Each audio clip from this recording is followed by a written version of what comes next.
ಎಲ್ಲರೂ ಕುಂತುಂಡ್ರೆ ಇವಳು ಮಲ್ಕೊಂಡ್ ಉಂತಾಳೆ. ಬೆಳಗ್ಗೆ ಎದ್ದು ಇದೊಂಥರ ಫೋಸ್ ಕೊಟ್ಟೆ ನೋಡ್ರಿ ನಾನು. ಇಷ್ಟು ಉದ್ದ ಇರೋ ಮಲ್ಲಿಗೆ ಹೂವು ಇಷ್ಟು ಕೂದ್ಲಿಗೆ ಇಟ್ಕೋತಾಳಂತೆ ನೋಡಿ. ನಿನಗ ಕೂದ್ಲೆಲ್ಲದ ನೀನು.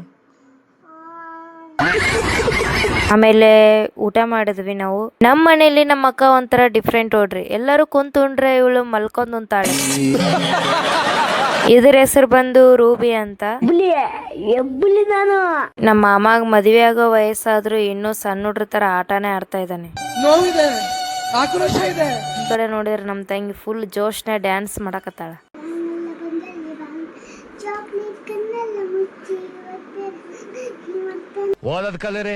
ನಮ್ ರಾಣಿಗ್ ನೋಡ್ರಿ ಬಾಳ ದಿನ ಆಗಿತ್ತು ಜಳಕನ ಮಾಡ್ಸಿದ್ದಿಲ್ಲ. ಅದಕ್ಕ ನಮ್ ತಮ್ಮ ಇವತ್ತ ಜಳಕ ಮಾಡ್ಸ ಮತ್ತ ರಾಜಾ ಸಿಟ್ ತಿಳ್ಕೊತಾನ ಬಾ ಅಂತಂದ್ ರಾಜಾಗೂ ಜಳಕ ಮಾಡಿಸ್ಬಿಟ್ಟ. ಇವತ್ತ ನಾವು ಇಂಪಾರ್ಟೆಂಟ್ ಪರ್ಸನ್ ಭೇಟಿ ಆಗೋದಿತ್ತಂತ ಹೊರಗಡೆ ಹೋದ್ವಿ. ಆ ಇಂಪಾರ್ಟೆಂಟ್ ಪರ್ಸನ್ ಬೇರೆ ಯಾರೋ ಅಲ್ಲ, ಪಾನಿಪುರಿ. ಪಾನಿಪುರಿ ನಮ್ಮನ್ನ ನೋಡ್ದೆ ಬಹಳ ದಿನ ಆಗಿತ್ತು ಅಂತ ಅದಕ್ಕೆ ಪಾನಿಪುರಿ ಅಂಗಡಿಗೆ ಹೋಗಿ ಪಾನಿಪುರಿ ನಮ್ಮನ್ನ ನೋಡ್ತು. ನಾವು ಅದನ್ನ ನೋಡಿದ್ವಿ, ಮಸ್ತ್ ತಿಂದು ಬಾಜು ನೋಡಿದ್ರೆ ಫಲೂದ ಅಂಗಡಿ ಇತ್ತು. ಪಾಪ ಅದಕ್ಕೆ ಬೇಜಾರ್ ಮಾಡೋಣ ಅಂತ ಫಲೂದಾನು ಕುಡ್ ಬಂದ್ವಿ.